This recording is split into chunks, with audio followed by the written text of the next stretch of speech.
देश में 62,000 के पार पहुंचा कोरोना संक्रमितों का आंकड़ा। 24 घंटे में 127 मौतें और 3,277 नए मरीज आए सामने। हरियाणा में 700 के करीब पहुंचा कोरोना पीड़ितों का आंकड़ा। हरियाणा में कोरोना से 10 लोगों की मौत।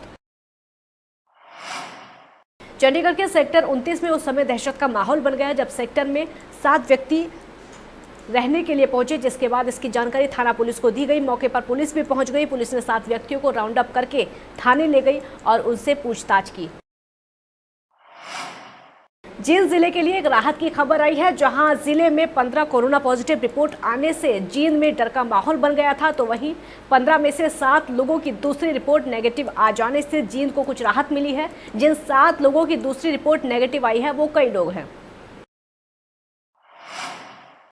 कैथल में कोरोना वायरस ने एक बार फिर दस्तक दे दी है, जहां बलराजनगर निवासी एक युवक कोरोना पॉजिटिव मिला। बताया जा रहा है कि हाल ही में गुरुग्राम से आने के बाद युवक को होम क्वारंटाइन किया गया था और स्वास्थ्य विभाग ने उसके सैंपल लिए थे, जिसकी रिपोर्ट पॉजिटिव आने के बाद उसे आइसोलेशन वार्ड में शिफ्ट किया गया था। स्वास्थ्य विभाग अधिकारी का कहना है कि युवक गुरुग्राम से आया था तो उसे उसके घर पर ही क्वारंटाइन किया गया था और उसकी रिपोर्ट पॉजिटिव आई।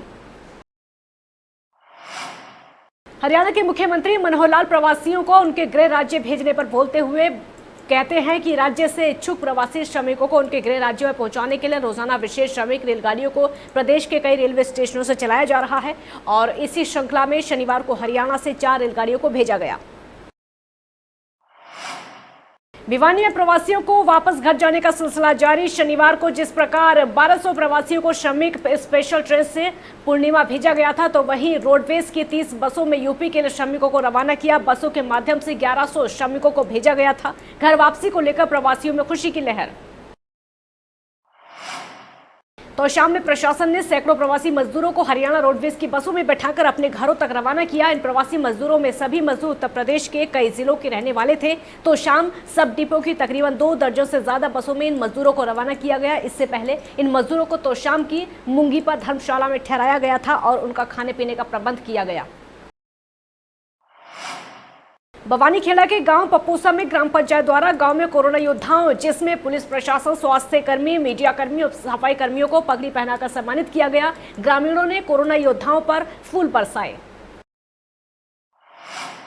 हरियाणा के सभी जिलों में प्रवासी मजदूरों का उनके गृह राज्य जाने का दौर जारी है। इसी कड़ी में झज्जर जिले से रविवार को तकरीबन 2800 प्रवासी श्रमिक अपने गृह राज्यों के लिए बिहार और उत्तर प्रदेश के लिए रवाना हो गए। झज्जर जिला मुख्यालय से बस के जरिए रोहतक रेलवे स्टेशन श्रमिकों को ले जाया गया। रोहतक से बिहार राज्य के अररिया जिले के लिए जाने वाली स्पेशल श्रमिक ट्रेन में झज्जर के 1109 प्रवासी श्रमिक अपने घरों के लिए रवाना होंगे।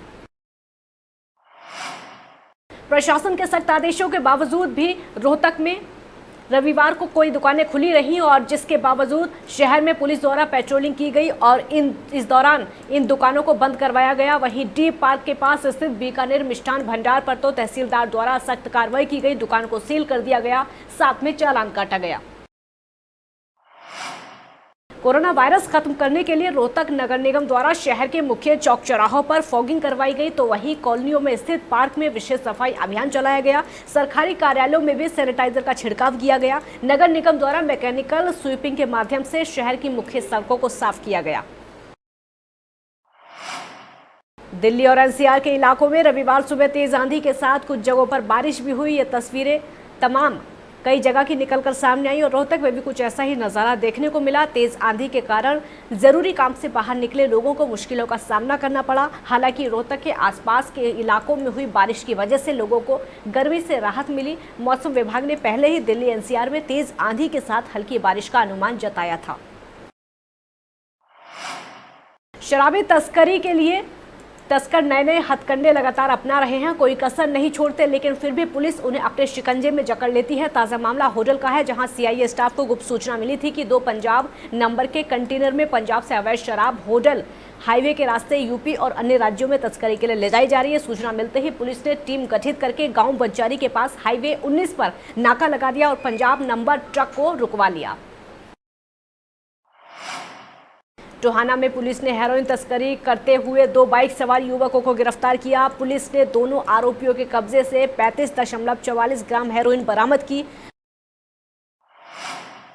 मदर्स डे पर सभी ने अलग अलग तरीकों से मां को मुबारकबाद दी और धन्यवाद किया, क्योंकि मां तो बस मां होती है। मदर्स डे पर मां को लेकर सोशल मीडिया पर काफी संदेश देखे गए। बीजेपी के वरिष्ठ नेता पालेराम गुर्जर ने अपने तोशाम स्थित निवास पर महाराणा प्रताप की 480वीं जयंती मनाई और उनकी प्रतिमा पर पुष्प अर्पित किए। इस दौरान पालेराम गुर्जर ने कहा कि आज के युवा महाराणा प्रताप के बताए मार्ग को अपनाएं। महाराणा प्रताप छत्तीस बिरादरी के महान योद्धा थे। महाराणा प्रताप ने जात पात से ऊपर उठकर लोगों की रक्षा की।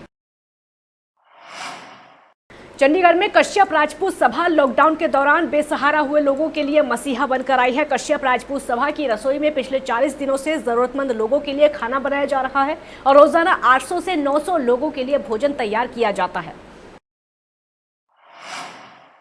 रोहतक में स्थित पुरी धाम में अन्नपूर्णा माई भोलेनाथ के तत्वाधान में महंत बाबा करणपुरी महाराज जी द्वारा जरूरतमंद परिवारों के लिए राशन वितरित करने का काम किया गया। कोरोना महामारी के चलते पूरे सोशल डिस्टेंस का पालन करते हुए 300 लोगों की राशन की व्यवस्था की गई।